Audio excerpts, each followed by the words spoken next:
Está no ar. Gente que Fala, o melhor programa de debates do rádio brasileiro. Gente que Fala tem texto e direção geral do jornalista Fausto Camunho.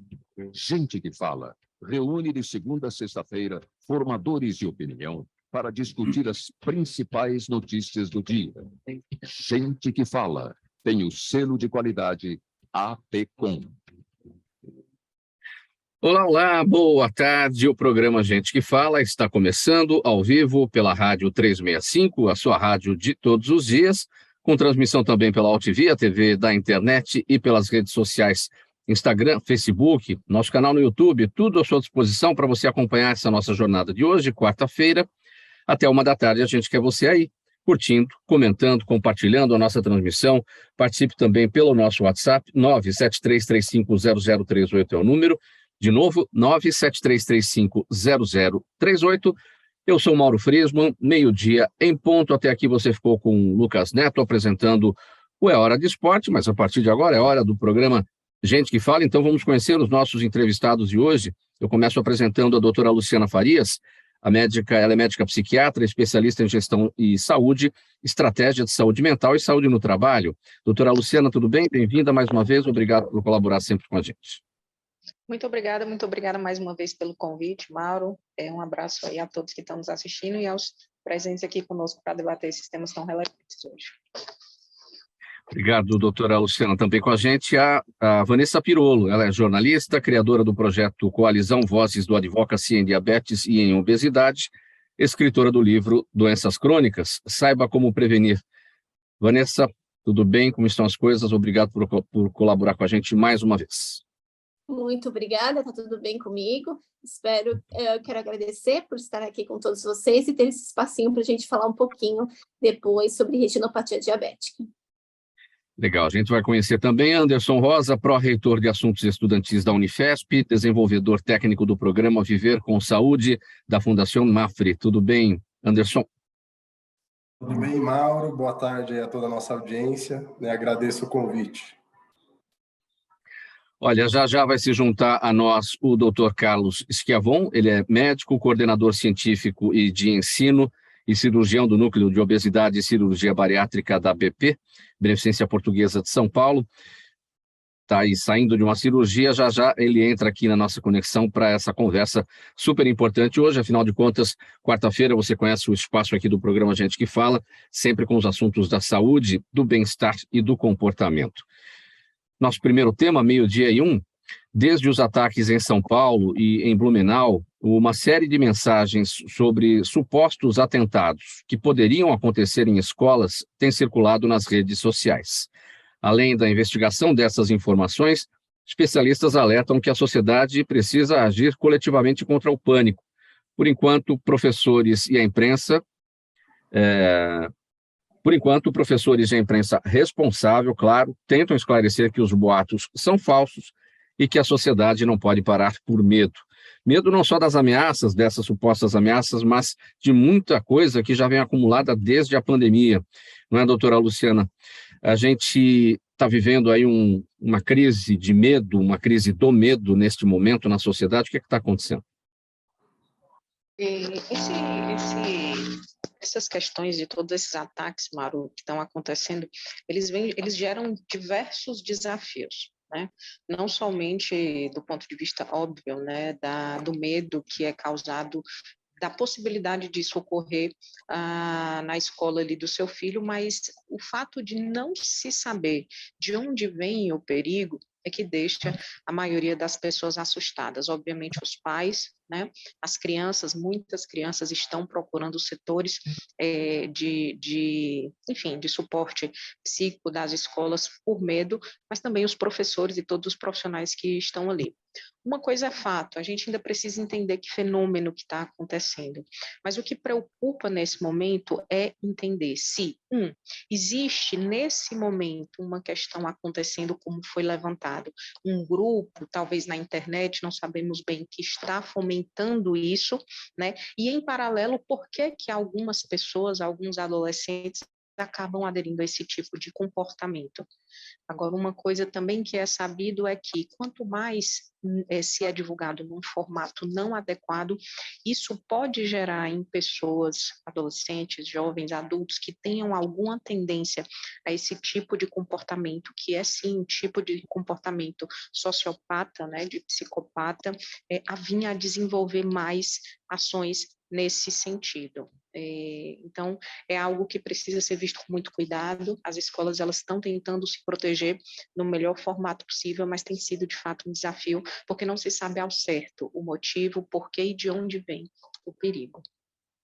Agora, como lidar com esse medo, como afastar o estresse que pode vir deste medo, desconsiderando tudo isso que está acontecendo? É possível desconsiderar essa boataria, essas informações falsas, enfim, tudo isso está sendo investigado, os responsáveis terão que ser punidos, evidentemente. Dá para lidar com isso e abstrair, deixar todas essas coisas que geram esse pânico de lado? Sim, o medo, né, excessivo, o medo é uma emoção natural do nosso organismo, é uma emoção natural dos seres. Por quê? Porque é através dele que a gente aprende a se proteger melhor nas situações que para a gente são situações de risco. Então, é uma emoção natural da gente. A grande questão é quando esse medo ele excede uma tentativa de controle de algo que não é possível controlar. O medo, de novo, ele tem que servir para nos fazer, nos prepararmos melhor para situações de possível perigo, né? Mas quando excede a nossa possibilidade de controle, ele se torna patológico e pode, inclusive, desenvolver uma crise de ansiedade, por exemplo. Então, o que fazer nessas situações é saber que você vai poder tomar as atitudes que lhe cabem e que estão ao seu controle. O que não estiver ao seu controle, o ideal é que a gente não foque nesse tipo de situação e de emoção, porque provavelmente vai fazer com que esse medo cresça, né, e possivelmente vir gerar, inclusive, uma crise de ansiedade. A tentativa de controle sobre coisas que nós não temos controles, vinda de um medo excessivo, é que pode causar aí perturbações para a nossa emoção e para a nossa mente. E esse medo excessivo, não é, doutora Luciana, ele vem, como a gente destacou aqui no final da nota, o medo não só dessas ameaças ou supostas ameaças, mas do que já vem acumulado durante a pandemia. Então, são medos de diversas fontes, né? O fato das pessoas, né, inclusive a partir da pandemia, também terem tido mais acesso aos meios enfim, redes sociais, as pessoas ficaram mais digitais com a pandemia, elas foram obrigadas, inclusive pessoas que já não eram ali nativos digitais, pessoas talvez um pouco mais velhas, que não tivessem tanta familiaridade, né, elas passaram a utilizar mais, e com isso a gente sabe que corre muita fake news, né, essas informações que não se sabe ao certo de onde vêm, elas acabam sendo propagadas e isso pode gerar situações, enfim, de que não são reais, de medo e de excesso de precaução, né? Então, o ideal, né, Mara, é que essas pessoas elas tenham esse cuidado de saber exatamente que tipo de informação elas vão acessar e elas vão levar em conta, né? O medo, ele vem se acumulando da pandemia, mas também nós temos hoje muito mais possibilidade de repassar informações que não são verdadeiras e outras que ainda são. Mas, de novo, para que eu vou querer consumir determinadas informações que não me fazem bem? Então, eu também tenho o poder de evitar saber de algumas coisas que eu sei que não estão no meu controle e que não fazem bem para a minha saúde mental. Isso precisa ser uma decisão pessoal. Vanessa Pirolo, como lidar com esta situação, essa crise de medo que as pessoas vêm enfrentando nos últimos dias? Na verdade, Mauro, a gente já veio de um período de pandemia, onde as pessoas também vinham com estresse, com medo, com uma angústia bem complicada, né? Então, a gente sabe que viver com ansiedade faz uma alteração tremenda no nosso organismo, e essa ansiedade também faz muito mal. Então, a doutora Luciana apontou super bem, mas assim, a gente tem problema com o sono, a gente tem problema também com relação à glicemia. Eu tenho diabetes tipo 1 há 22 anos, então eu vejo o que acontece comigo quando eu não tenho uma boa noite de sono, quando eu estou estressada, meus níveis de glicemia sobem bastante. Então, tudo que tem indicado, os médicos têm indicado, inclusive para mim, porque eu também trabalho para caramba, e a gente tem que gerenciar o nosso estresse, é tentar se centrar, tentar relaxar, tentar fazer uma yoga, uma meditação. Eu fui ao médico esse ano para falar sobre isso, porque realmente eu estava com uma ansiedade muito alta, e ele falou, Vanessa, no seu caso, você não tem nada físico, eu fiz uma ressonância do cérebro, enfim, não tem nada físico, mas assim, você tem que controlar, e nada melhor, talvez até de uma terapia. Então, acho que as pessoas realmente, é o que a doutora Luciana comentou, o que não dá para a gente controlar, que é impossível a gente saber, prever alguma coisa, é impossível ficar com essa dúvida na cabeça, porque é uma coisa que nos machuca, é uma coisa que nos prejudica. Então, eu acredito realmente que não dá para a gente supor algo que vai acontecer, que a gente não tenha certeza e sofrer antecipadamente. Isso nos ocasiona um mal muito grande. Então, assim, a sugestão que eu dou para a vida das pessoas, eu não sou médica, mas é a sugestão que eu daria para as pessoas. Você fala especificamente sobre o diabetes emocional, né? São os efeitos causados pelas emoções, né? Em relação aos índices glicêmicos, né? Nas pessoas até que não têm diabetes acaba isso acontecendo, né? E as pessoas que têm diabetes ficam numa situação ainda de um difícil controle, né? Isso, a quem tem diabetes, a gente tem que, pelo menos no meu caso, eu tenho diabetes tipo 1, eu tenho que controlar minha glicemia 8 vezes ao dia. Então, eu consigo ver o que acontece no meu organismo quando eu tenho uma discussão, quando eu tenho uma ansiedade. Então, aí eu percebo o quanto ela sobe. Então, por isso que é importante da gente ter um especialista junto da gente, um psicólogo, dependendo dos casos, um psiquiatra, para indicar qual que era o melhor caminho para a gente controlar melhor. Mas a questão das terapias alternativas, eu acho que yoga, meditação, também ajudam bastante a relaxar. E é aquela coisa que a doutora Luciana falou. Então, assim, algo que não dá para controlar, eu acho que era melhor retirar do nosso cérebro, do que nós pensamos, porque é sofrer por antecipação por algo que você não sabe nem se vai acontecer no futuro, não tem sentido, né? Nós vamos conhecer agora o Dr. Carlos Schiavon, médico, coordenador científico de ensino e cirurgião do Núcleo de Obesidade e Cirurgia Bariátrica da BP, Beneficência Portuguesa de São Paulo. Dr. Carlos Schiavon, agora sim na nossa conexão. Estávamos aqui no seu aguardo. Tudo bem? Boa tarde. Como estão as coisas, doutor? Boa tarde. Desculpa aí o pequeno atraso. Boa tarde aos seus ouvintes, telespectadores. Muito obrigado pela participação, pelo convite. Doutor Carlos Schiavon, só vou pedir uma gentileza, o senhor está no smartphone, coloque ele na posição horizontal para a gente ter o padrão de imagem igual aos demais aqui para quem está acompanhando a gente na UTV e também nas redes sociais. A gente está também pela Rádio 365, por áudio. E eu vou fazer a seguinte pergunta. A gente está debatendo aqui, analisando o tema sobre esse recente momento que a gente vive de medo, com essas supostas ameaças que viralizam nas redes sociais em relação a ataques nas escolas e tudo. Estamos vivendo uma crise de medo. Como lidar com isso, doutor Carlos? E considerando que isso tudo já vem na esteira de uma situação também estressante por conta da pandemia, né? Sem dúvida.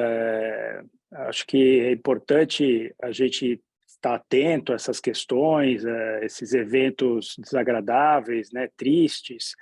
Porém, eu acredito que o medo não pode impedir também de nós continuarmos nossa vida, né? A gente tem que trabalhar com a situação, porém a gente não pode ficar paralisado e deixar de fazer nossas coisas, no caso das crianças, deixar de ir à escola.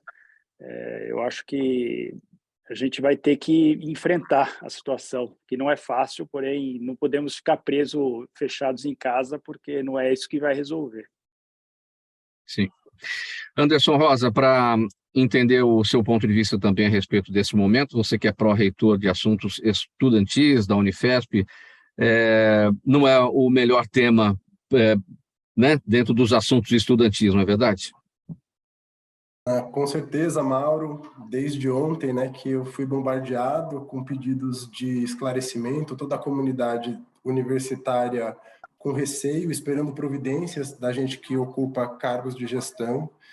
E aí, complementando, né, o que já foi dito, é momento da gente ter muita tranquilidade, né, da gente não tomar medidas intempestivas por meio desses boatos, porque eu acho que com isso as pessoas que promovem esse tipo de ação atingiriam o seu objetivo, mas lembrar, né, que a gente também não vai atuar com medo no momento como esse, que é um momento em que todo mundo está estressado, né? A gente precisa trabalhar a questão da segurança, do clima escolar, né, e da não violência na nossa sociedade de maneira contínua, né? Então é um pouco disso que a gente vem fazendo no projeto, né, que eu represento aqui, que é financiado pela Fundação Mafre, que é o projeto Conviva, que é um projeto da Secretaria da Educação do Estado de São Paulo, que foi justamente um projeto criado a partir daquele atentado de Suzano, da Escola Raul Brasil, né, e que infelizmente tempos depois a gente tem visto coisas parecidas acontecendo, né, e que não deveria acontecer de maneira alguma, e a gente não pode de novo cair nasquelas tentações de soluções simples e fáceis para coisas tão complexas, né? Então, muito de imediato,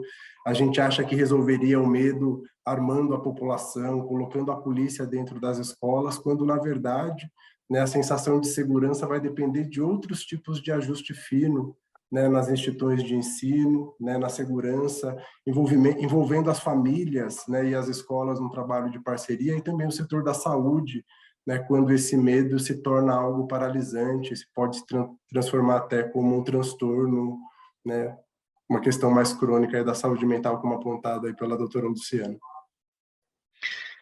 Anderson, a gente conhece os trabalhos realizados pela Fundação Mafre, você acabou de destacar, o Conviva, né, que surgiu na esteira lá dos acontecimentos de Suzano, né? A gente vai falar sobre um outro que trata do seguinte: quando a gente fala de saúde integral, consideramos hábitos saudáveis como alimentação equilibrada e atividade física, mas também bem-estar mental e emocional. Aí, por meio do programa Viver com Saúde, que é um outro trabalho da Fundação Mafre, que a Fundação promove desde a infância, a necessidade de manter um equilíbrio físico e emocional para que as crianças se tornem adultos saudáveis. Assim, a entidade desenvolve materiais para que os profissionais de educação promovam uma saúde mental adequada nas escolas. Como é que esse projeto está se desenrolando, está se desenvolvendo? Como é que ele funciona, Anderson? Bom, acho que você apontou muito bem, né? A Fundação Mafre é uma instituição internacional sem fins lucrativos que tem diversas ações, dentre elas esse programa Viver com Saúde. Eu coordeno uma ação específica, que é um programa de promoção da saúde mental e emocional nas escolas, né? Como eu disse, é uma parceria entre a Fundação Mafre, a Universidade Federal de São Paulo, né, onde eu sou pesquisador dessa área, né, trabalho com psicobiologia, e também, né, da Secretaria da Educação por meio do programa Conviva. Eu estava no momento do lançamento, né, desse programa Conviva, logo depois daqueles acontecimentos em Suzano, eu fui convidado como palestrante, né, ainda não existia o projeto. E eu lembro que naquela ocasião, né, na minha fala, eu pedi para que a gente pudesse fazer um trabalho longitudinal, de apoiar as escolas a lidarem com a questão da saúde mental e emocional. Isso na educação, durante algum tempo, foi um tabu, talvez continue sendo ainda, porque a instituição de ensino entende que a sua finalidade ela é educacional, né, e não de cuidado à saúde, mas a gente tem uma vasta publicação científica que mostra, né, que o comprometimento da saúde mental vai interferir no processo educacional. Então, se as escolas não estiverem atentas às questões de saúde mental, né, a gente não vai ter só os problemas de bullying, de violência, automutilação, suicídio, que tem aumentado nessa população jovem, mas a gente também vai ter comprometido o potencial educacional das escolas, que é a sua finalidade, né? Então, acho que é imprescindível que as escolas tenham capacidade e condições de lidarem com questões de saúde mental e emocional. Esse é o foco do nosso projeto, né? Então, quando a gente começou em 2020, a gente ouvia demais os professores falando que não se sentiam capazes de abordar um tema que é complexo, né? Um tema que, de imediato, a gente acha que é específico de profissionais especialistas da saúde, mas a gente esquece que a promoção da saúde mental envolve ações, às vezes, de relacionamento, né? Da gente falar sobre o tema, da gente trabalhar com alguns tabus, e a escola tem um papel fundamental nisso, né? Então, o nosso projeto tem trabalhado ao longo desses anos com professores, com todas as escolas estaduais do estado, né? Então, é um público gigantesco, né? Mais de 5.000 escolas, e a gente sente hoje que as escolas elas se sentem muito mais preparadas de lidar com o tema. né? Obviamente, a gente está longe, né, de atingir o resultado esperado. O resultado esperado seria, né, que a gente não tivesse tantos problemas de conflito, que a gente não tivesse situações de violência, mas é lembrar que a escola sozinha não vai conseguir resolver isso, né? Envolve um trabalho de toda a sociedade, inclusive a imprensa, né, na forma como a gente comunica, como a gente divulga esses acontecimentos, e a gente tentar passar um pouco de tranquilidade para as pessoas, né? A gente não tem que ser negligente com ameaças reais, né? Então, toda vez que houver uma ameaça real em qualquer instituição, que a gente acione as instâncias de segurança pública para que elas possam investigar e atuar, mas a gente não pode também instaurar um pânico, né, substituir atividades presenciais por atividades online, a gente não pode parar, né, o curso dos acontecimentos da nossa vida, e lembrar, né, que ontem, quando eu fui pressionado a suspender as atividades da universidade, as perguntas que eu fazia a gente paralisa a universidade na quarta, e quinta-feira a gente faz o quê? Né? A gente vai ter que retornar, a gente vai ter que voltar a continuar com as nossas atividades aqui. Obviamente, né, eu teria tomado uma outra atitude se tivesse uma ameaça concreta. Não é o caso, né? Então, por isso que eu acho que a gente precisa ter um pouco de tranquilidade, trabalhar com inteligência, trabalhar com educação e com projetos longitudinais, né? A gente não consegue um bom resultado só com ações pontuais. Agora, você falou das 5.000 escolas, das mais de 5.000 escolas estaduais aqui em São Paulo. O projeto Viver com Saúde acontece nessas 5.000 escolas, mais de 5.000 escolas? Quando a gente concebeu o projeto em 2020, a ideia é que a gente trabalhasse com diretores e gestores da Secretaria da Educação, então a gente formaria essas pessoas e elas seriam multiplicadoras em toda a rede de ensino. Com a pandemia, a gente se viu forçado a transferir a nossa metodologia de trabalho para o meio online. E aí a gente pôde contar com a participação direta dos próprios professores na formação que a gente oferece. Então, a gente chegou a fazer formação com 60.000, 70.000 professores da rede conectados ao vivo, né? Tentando fazer ali, na medida do possível, uma participação, né? Interagindo com essas pessoas. E hoje, de fato, o projeto tem esse alcance, né? Então, muitos professores participam ao vivo, né? Eu fico até um pouco ansioso quando eu olho o número de pessoas conectadas, né? E saber que todas elas estão ouvindo o que a gente tem proposto. E depois o material fica acessível para toda a rede também, né? Então, além dessas formações, a gente tem produzido os materiais de apoio para as escolas, né? A gente publicou no ano passado o livro Conversando sobre Saúde Mental e Emocional na Escola, que é um fruto desse processo de formação, para que as escolas possam trabalhar com isso, né, ao longo do dia a dia. E a gente tem promovido campanhas para toda a rede, né? Então, no ano passado, a gente fez uma campanha que se chamou A Arte da Vida. Em 2021, a gente fez a campanha Corrente do Bem. Então, a gente para todas as escolas do Estado para que elas promovam ações de ensino envolvendo estudantes, né? Porque é importante que os estudantes também sejam protagonistas dessas ações. Os trabalhos são belíssimos, né? Então, o ano passado, a nossa campanha que trabalhou com o tema Arte da Vida, né, foi um concurso em que as escolas participaram e os estudantes produziam atividades artísticas com o tema Vida. E a gente está compilando esse material e essas experiências num livro que está para ser publicado, que é Promovendo Saúde Mental e Emocional nas Escolas, que mostra caminhos, né, de como as escolas podem lidar com um tema tão complexo. A gente, profissional da saúde, professor, pesquisador, às vezes complica demais, né? A gente precisa ter uma linguagem mais acessível às pessoas. E quando a gente coloca uma escola para enxergar a experiência da outra, quando a gente coloca um estudante para falar com o colega dele com a mesma linguagem, né, eu acho que a gente consegue atingir aí, né, resultados bem interessantes. 12h22, este é o programa Gente que Fala. Estamos ao vivo hoje, quarta-feira, com os assuntos da saúde, do bem-estar e do comportamento, pela Rádio 365, a sua rádio de todos os dias, também pela AltV, a TV da internet, e pelas redes sociais, Instagram, Facebook e o nosso canal no YouTube. Próximo assunto por aqui: a ansiedade é o problema de saúde mental que mais atinge os trabalhadores, de acordo com um levantamento feito pelo Grupo VR. Dos entrevistados que citaram a ocorrência de algum transtorno, 84% relataram a ansiedade, 52% a depressão, 21% o burnout e 19% a síndrome do pânico. Mesmo com mais companhias notando questões do tipo em 2022, apenas 12% afirmaram possuir algum programa para lidar com isso. A pesquisa ainda revela que a saúde mental é o principal desafio das empresas com funcionários em home office. Doutora Luciana, vamos começar por esse último ponto. Como é que está a saúde mental das pessoas que ainda estão em home office, que talvez fiquem definitivamente, né, trabalhando a partir de casa? Seu áudio está fechado, doutora Luciana. Perdão, eu fechei para não atrapalhar a fala dos colegas. Mauro, nós tivemos uma grande questão, um boom de saúde mental junto da pandemia, né? Inclusive foi falado durante muito tempo que a última onda, né, da pandemia seria justamente a onda do adoecimento mental, do adoecimento emocional, obviamente por todas as perdas e por todos os transtornos causados. Do ponto de vista profissional, quando a gente fala de ansiedade, de home office, de pandemia, houve dois movimentos que foram bem importantes nisso, né? Então, houve o momento do isolamento social, onde as pessoas foram inicialmente obrigadas a se isolar e a reaprender a viver, literalmente, porque até então as pessoas não sabiam como era aquele modelo de vida, não somente relacionado ao trabalho, mas à vida em si, a convivência com pessoas, a falta de convivência, a convivência obrigatória com familiares, enfim. Então, houve muitas questões em que as pessoas foram obrigadas a olhar para elas.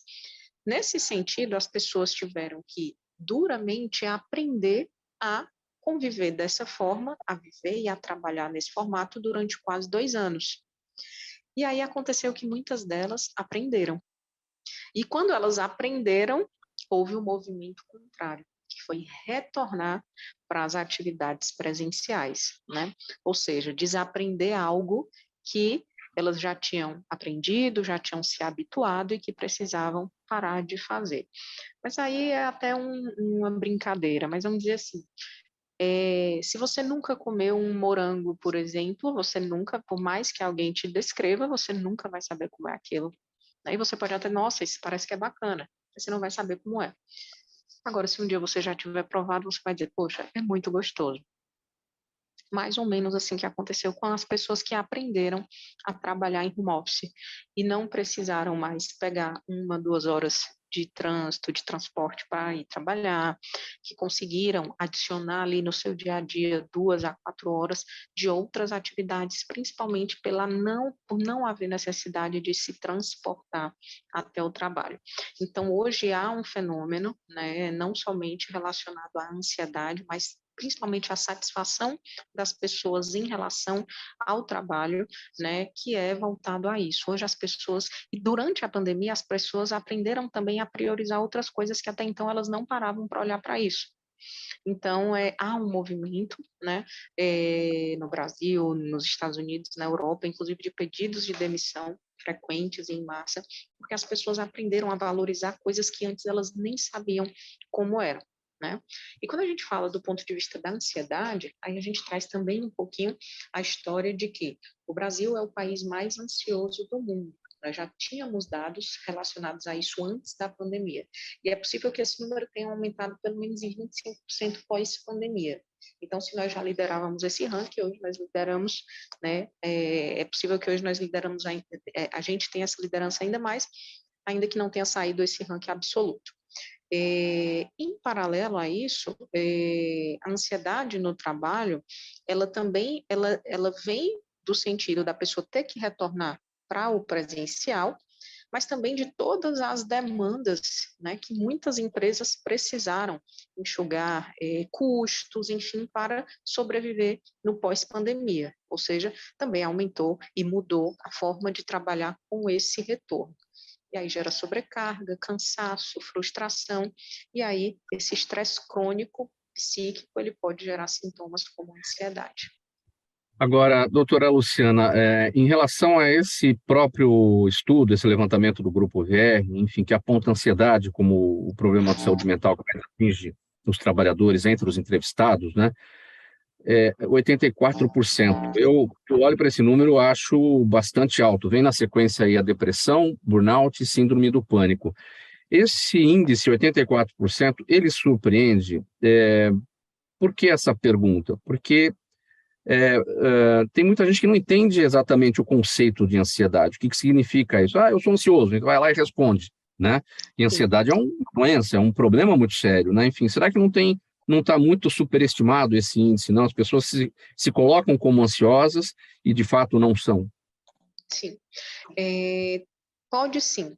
Era isso, inclusive, que eu ia comentar, Mauro. Quando é uma pesquisa assim, ela é realizada, ela é muito realizada com base no que a pessoa cita, né? Não necessariamente em cima de uma ferramenta psicológica que geralmente precisa ser aplicada, principalmente por um profissional de psicologia. Tá? Então, pode ser que tenha algum viés nesse tipo de pesquisa. As pessoas, elas confundem o que é ansiedade normal e o que é ansiedade patológica. A ansiedade, ela está muito ali próxima do medo, né? Como eu te falei no início, o medo excessivo, ele pode, inclusive, levar a uma ansiedade patológica. Mas a ansiedade natural, ela é esse sentimento que vem junto com o medo e que faz a gente, geralmente, se preparar melhor. Você tranca as portas de casa toda noite porque você sabe que tem uma possibilidade de entrar um ladrão, por exemplo. Então, você se prepara melhor, você sente o medo, você fica até um pouco ansioso, um pouco preocupado, e você vai lá e tranca. Quando isso excede, né, você não consegue dormir com essa preocupação de alguém entrar na sua casa, então Aí é isso já patológico. excedeu. Aí é patológico.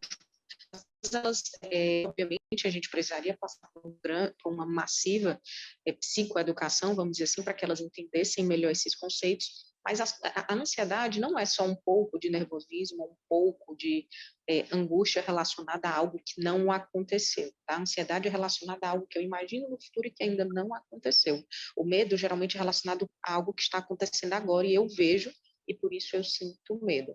Essa confusão de conceitos pode ter gerado esse resultado.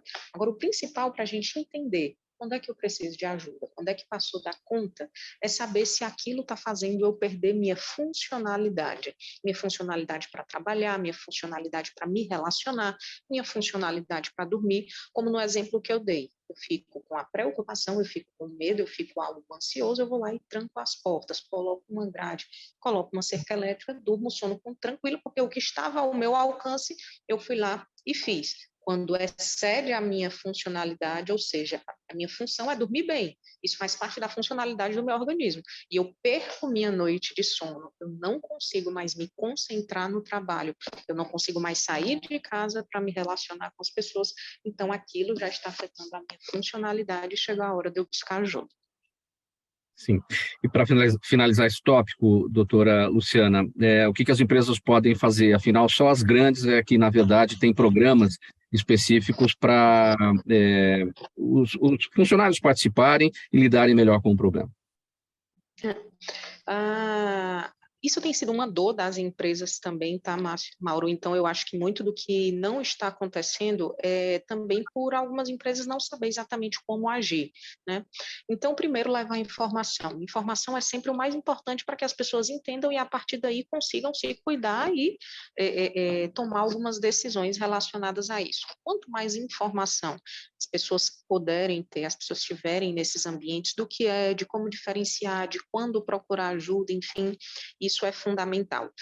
Criar programas de saúde também, né? Todas as empresas, dependendo do tamanho dela, ela tem ali a obrigatoriedade de ter um médico, um técnico de segurança do trabalho, ou um engenheiro de segurança, e algumas ações de saúde que são previstas para acontecer anualmente, né?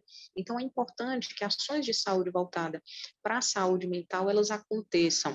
Se possível, passar um questionário onde as pessoas possam, sim, se manifestar, contratar profissionais da área que possam atender essas pessoas ou fazer alguma parceria com outras, com empresas que já existem de saúde mental que possam dar esse suporte.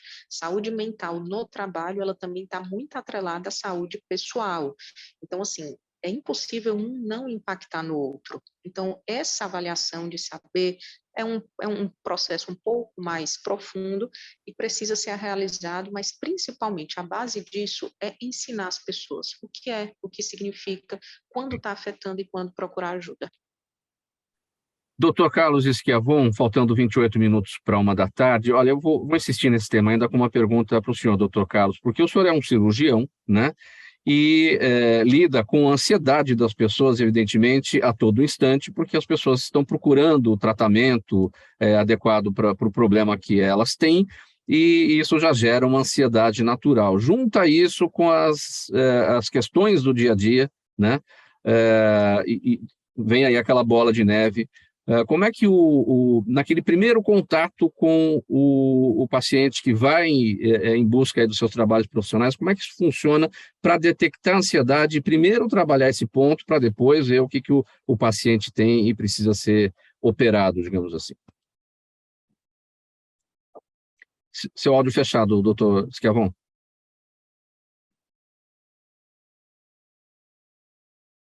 Seu áudio está fechado. Agora sim. Não, sim. Como já foi dito, você mesmo trouxe aí as estatísticas, o nível de ansiedade hoje é bastante alto, né? As pessoas realmente passaram aí por muita turbulência durante esses anos de pandemia, associada aí já aos problemas normais, questões econômicas. Então, é muito comum que os pacientes que vêm buscar o nosso serviço por um motivo específico tragam também questões gerais, né, do seu convívio, da ansiedade em relação a coisas que acontecem em casa, tem a questão que já foi dita aí do home office, que tem seus aspectos bons, mas também, no meu caso, por exemplo, trouxe uma questão importante, que foi a questão alimentar. Muito frequentemente as pessoas ganharam peso durante a pandemia, fazendo o trabalho de home office, o acesso à comida ficou um pouco mais fácil, né? Ir na geladeira de casa, todas essas coisas, até a própria ansiedade causando uma alimentação mais excessiva. Então, a gente recebe muito essas questões, né? E, com certeza, como eu mexo muito com quadros de obesidade, a ansiedade, a depressão, muito frequentemente está presente.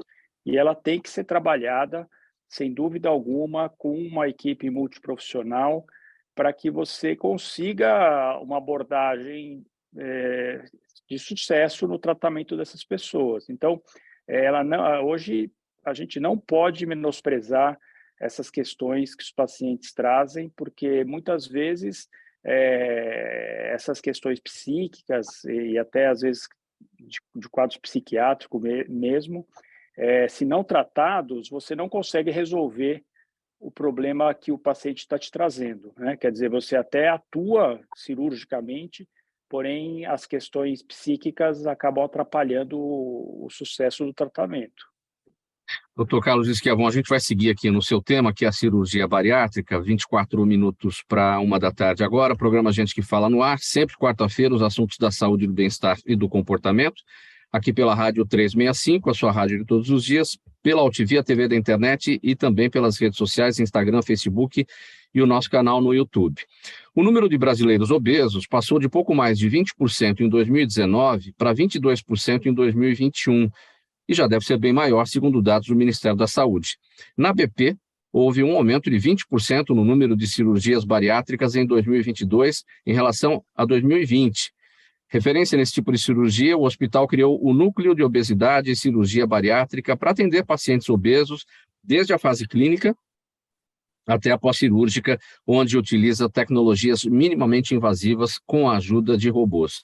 Primeiramente, doutor Carlos Schiavon, por que nós temos aqui 22%, né, de 210 milhões de pessoas, 40 milhões de pessoas, mais de 40 milhões de pessoas obesas no Brasil hoje? Isso já considera a pandemia, esse acesso à geladeira mais fácil, como o senhor destacou agora na fala anterior? Olha, Mauro, sem dúvida alguma, a gente viveu a pandemia da Covid, mas a gente já vivia, isso não é novo, uma pandemia que é extremamente menosprezada, às vezes, que é a obesidade. Então, a obesidade hoje, sem dúvida alguma, é um problema de saúde pública no mundo inteiro. Não existe um país no mundo, isso tem estatísticas, que conseguiu reduzir os níveis de obesidade. A obesidade aumenta em todos os lugares. E no Brasil não é diferente. Só uma questão que esses 22% eles se referem à população adulta. Apesar que a obesidade infantil também é um problema muito sério e que vem aumentando no nosso país. E isso provavelmente... Então, 22% não sobre 210 milhões, é sobre o tamanho da população adulta brasileira. Sim, população adulta. Porém, como eu disse, as crianças também estão sofrendo com obesidade, né? E isso é um problema muito sério, porque nós sabemos que crianças e adolescentes com obesidade muito provavelmente vão ser adultos com obesidade. A chance é muito grande. Então, a gente aqui tem o núcleo na Beneficência Portuguesa justamente porque é uma doença muito frequente na população. Existem vários tipos de tratamento, quer dizer, a gente começa com mudanças de estilo de vida, medicações, alguns procedimentos por endoscopia, e a cirurgia bariátrica também é uma das possíveis tratamentos, dependendo do grau da obesidade. Então, a gente tem que pensar seriamente nisso. A gente tem aqui pessoas que vivem aí situações diferentes. Eu ouvi o Anderson falando, com certeza ele deve enfrentar essa questão nas escolas, porque é visível o problema, né? E isso é um dos problemas da obesidade, porque tem a questão do bullying. No primeiro assunto, o bullying traz muitos problemas para as crianças e adolescentes e podem causar, às vezes, esse tipo de violência que a gente está vendo. Então, a obesidade permeia aí a nossa sociedade, e os últimos dados que surgiram no chamado Atlas Mundial da Obesidade, estima-se que o Brasil terá em 2035 40% da sua população adulta com obesidade. Então, assim, seria o dobro do que a gente tem hoje. E as crianças também terão um aumento da obesidade. Então, eu até agradeço aí a oportunidade, porque é um tema que a gente tem que conversar. O que o senhor tem, Dr. Carlos Schiavon, à disposição, tecnologicamente falando, para a cirurgia bariátrica, para um bom resultado, desde a análise, enfim, todo o diagnóstico feito, desde esse início até a pós-cirurgia? Como eu disse, o tratamento da obesidade, ele é um tratamento porque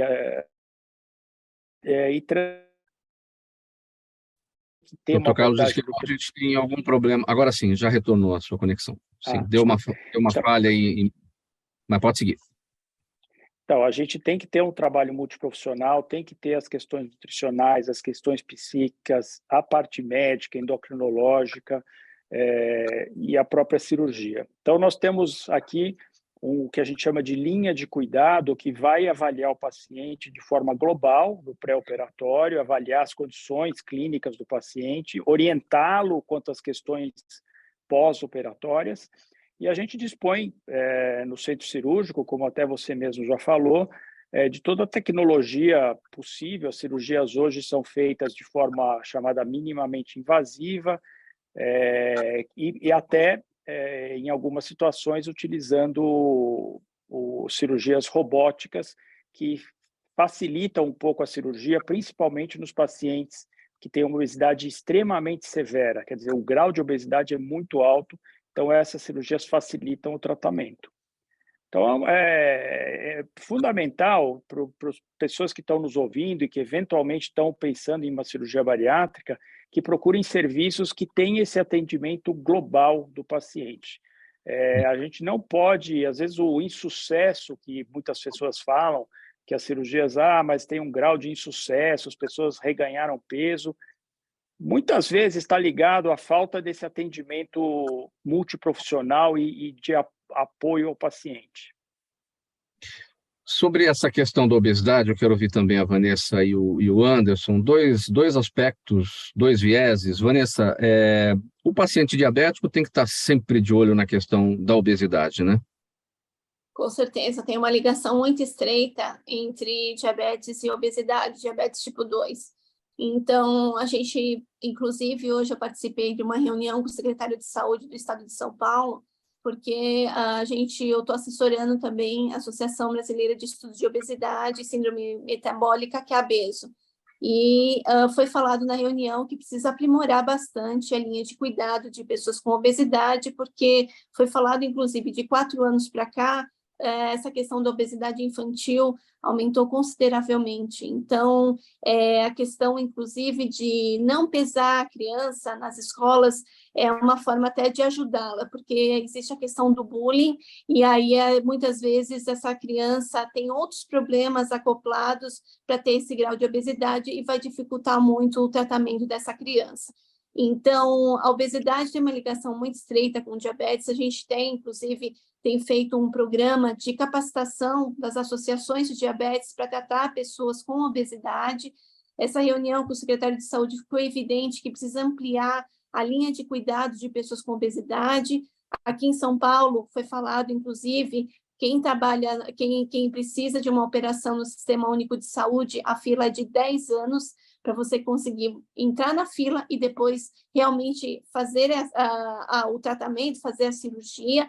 Então, é bem complicado, e aí eles sabem aqui no estado de São Paulo que precisa ser feita uma linha de cuidado que melhore o acesso ao tratamento adequado e ao diagnóstico precoce, porque os estudos dizem que geralmente são 6 anos de uma pessoa conseguir realmente começar a ter o tratamento adequado no Sistema Único de Saúde, para ter a percepção. Ela vai tentando fazer várias vezes, várias dietas, e ela não consegue, infelizmente, fazer o tratamento, e ela tem essa demora de 6 anos, o que complica o tratamento dela.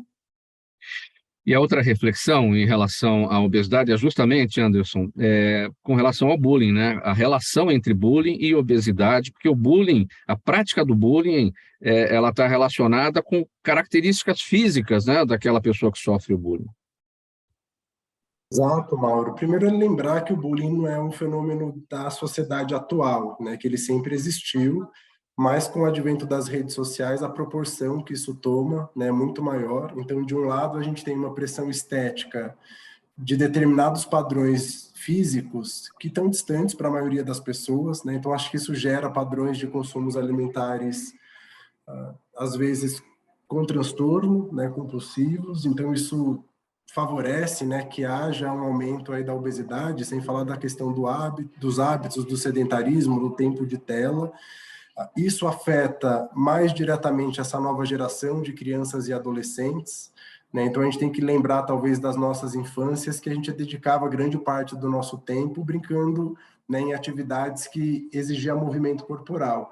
Hoje, se a gente não tomar cuidado, as crianças passam horas e horas, né, na frente de uma tela, associado a padrões alimentares ruins, né? Então, o aumento da obesidade ele é real, e aí o bullying, né, como aí um fator agravante dessas questões de saúde mental que a gente tem trabalhado na escola, é muito preocupante, né? A gente tem trabalhado com crianças que pretendem abandonar a escola porque não querem se sujeitar, né, aquele tipo de piada. Começa como uma brincadeira, né? Então é importante também a gente identificar que para crianças e adolescentes, não necessariamente o agressor, a pessoa que provoca o bullying, entende de imediato que aquilo é uma violência, né? Às vezes isso surge como uma forma de interação, né, uma forma de convívio, mas que a gente precisa trabalhar, né, ao longo do dia, de que nenhuma característica física, né, pode ser usada para inferiorizar a outra pessoa, né, e que a gente possa acolher as pessoas que tenham esse tipo de sofrimento, e trazer um pouco, né, dessa noção para essa juventude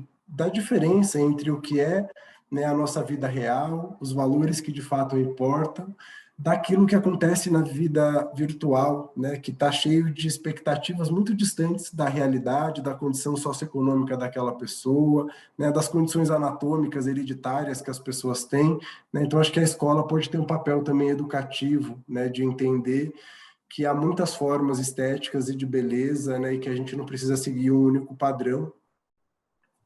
Sim.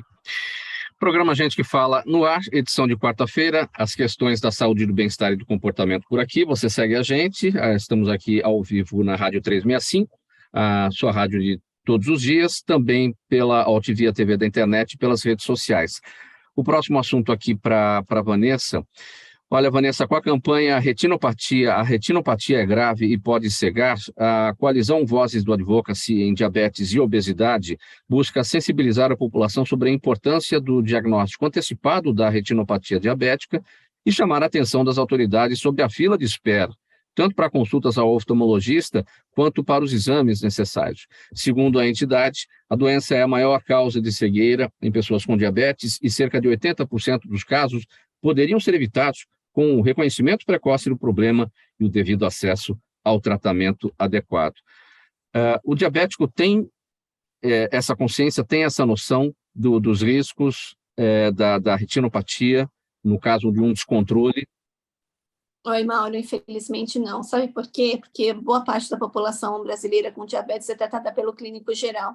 E ele muitas vezes não recomenda a consulta ao oftalmologista.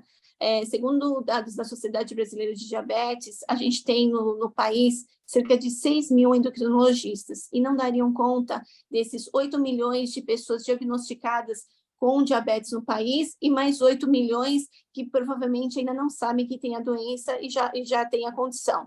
Então, a gente está trabalhando para sensibilizar a população com diabetes a procurar o oftalmologista o mais rápido possível.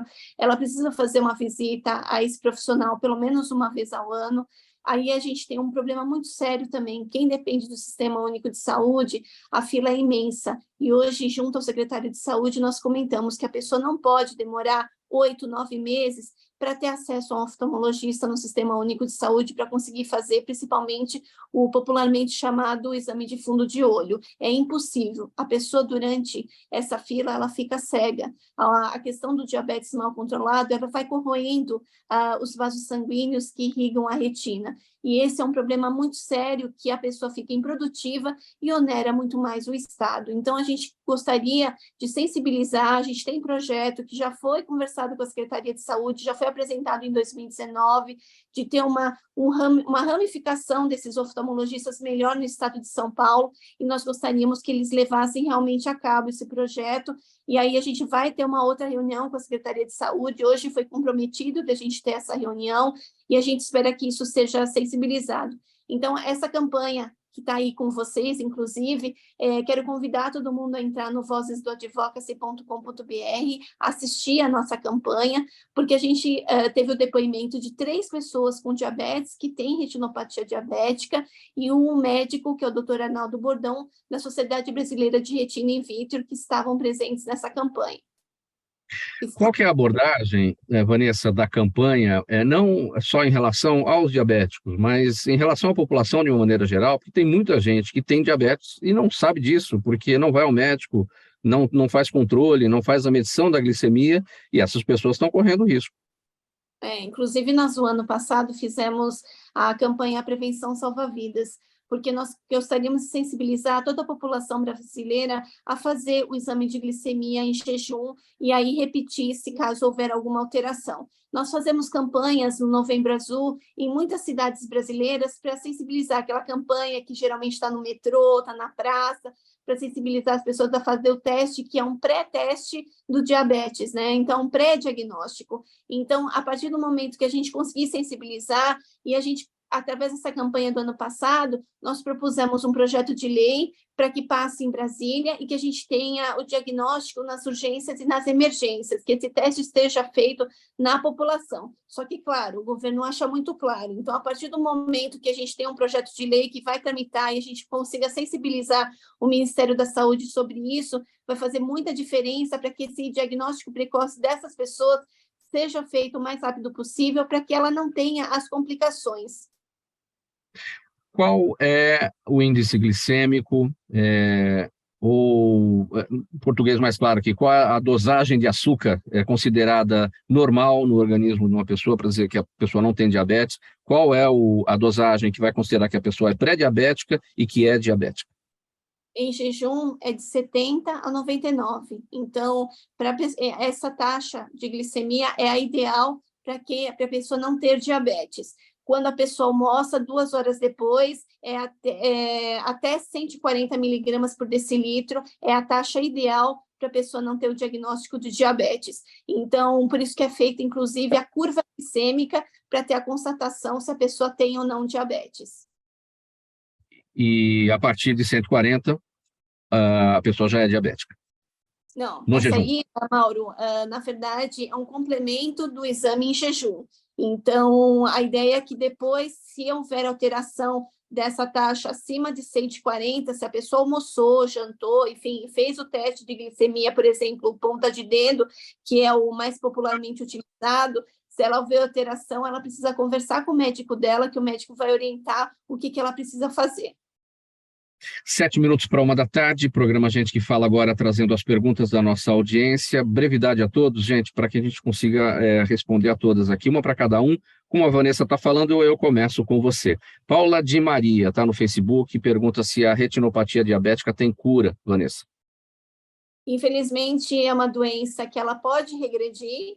A gente não pode falar em cura, nós temos alguns tratamentos disponíveis, inclusive no SUS, mas o quanto antes ela for diagnosticada, mais fácil é o tratamento e mais fácil a regressão dessa doença, porque ela realmente, se a pessoa está com o diabetes descontrolado, ela vai avançar, inclusive nos vasos da retina. Dr. Carlos Schiavon, pergunta aqui do Jaime, do Jardim Bonfilholi, Zona Oeste aqui da capital. Obrigado, Jaime, aqui pela participação sempre. Ele quer saber, doutor Carlos, o filme A Baleia, que trata de obesidade, pode ser considerado também uma boa mensagem médica? Olha, esse filme gerou um pouco de controvérsia, mas, assim, na minha opinião, ele é um filme que traz o assunto de forma bastante dura até, mas com muita emoção, com muito sentimento das dificuldades que um paciente com obesidade enfrenta, né? No caso, uma obesidade muito severa, mas a minha visão, apesar de não ser um consenso, é que sim, que o filme ajuda a trazer a mensagem de que a obesidade é doença e que precisa de tratamento, né? O filme mostra uma pessoa com obesidade muito grave, com um grau de compulsão alimentar e com uma resistência a se tratar. Então, eu acho que o filme, sim, foi interessante nesse aspecto.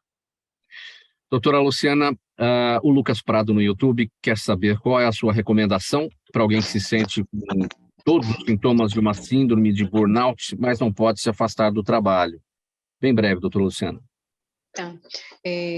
Buscar ajuda de profissional, psicólogo, psiquiatra, e invariavelmente, Mauro, pode ser que em algum momento seja necessário sim esse afastamento, mas para evitar que ele aconteça, quanto antes ele se cuidar no melhor formato, no formato mais correto, é o que vai afastar esse atestado, vamos dizer assim. Anderson, Juliana Rocha no Instagram, quem cuida da saúde mental dos professores? É a pergunta dela. Essa é uma questão fundamental, acho que a doutora Luciana abordou, né? A responsabilidade da saúde mental, ela precisa ser coletiva. Tem uma área, né, que é a saúde do trabalhador, a gente acabou de falar do burnout aqui, então é importante que as secretarias, que as empresas tenham programas de atendimento e de cuidado à saúde mental. Hoje a gente sabe que muitas empresas e até instituições do poder público têm ficado devendo com relação a isso.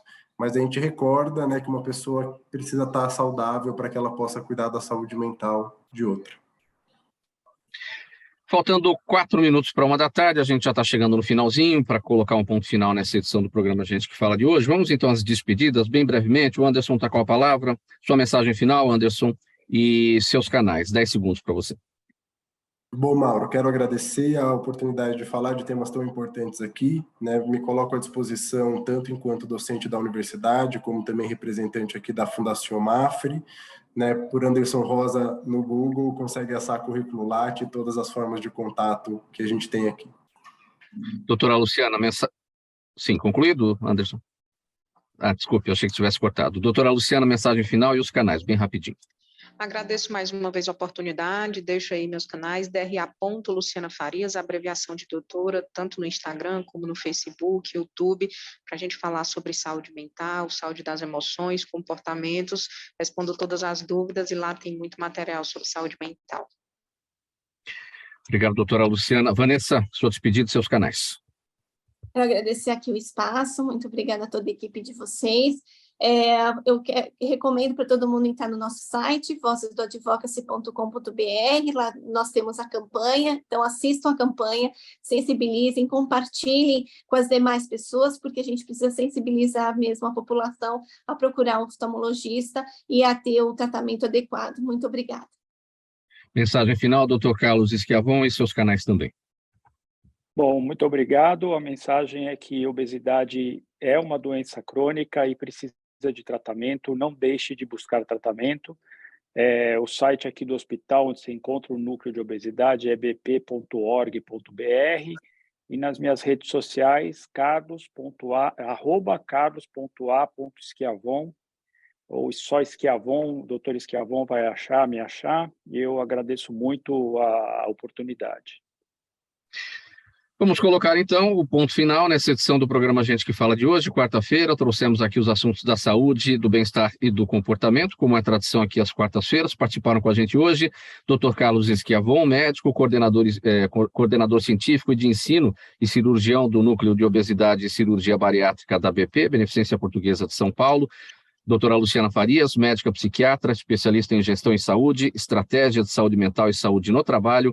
A jornalista Vanessa Pirolo, criadora do projeto Coalizão Vozes do Advocacy em Diabetes e em Obesidade, escritora do livro Doenças Crônicas, Saiba Como Prevenir, e o Anderson Rosa, ele é pró-reitor de Assuntos Estudantis da Unifesp, desenvolvedor técnico do programa Viver com Saúde da Fundação Mafre. O agradecimento a todos, obrigado pela presença, em nome da equipe do programa Gente que Fala, que é a realização da ABCom, apresentação minha, Mauro Friesman, pauta e redação do Pedro Schiavon, Zenilda Salvato, nossa diretora de produção, jornalista Fausto Camunha, nosso diretor-geral, você aí do outro lado, ouvinte, espectador, a razão da nossa presença aqui todos os dias. A gente volta a se falar amanhã, a partir do meio-dia à 13h, ao vivo aqui pela Rádio 365, a sua rádio de todos os dias, também pela UTV, a TV da internet e pelas redes sociais. Chegando aqui na programação da Rádio 365, o Lucas Neto, ele vem com o programa O Melhor para a Melhor Idade. Bom programa aí, Lucas, faltando 1 minuto para 13h. Um abraço a todos, tchau, até lá.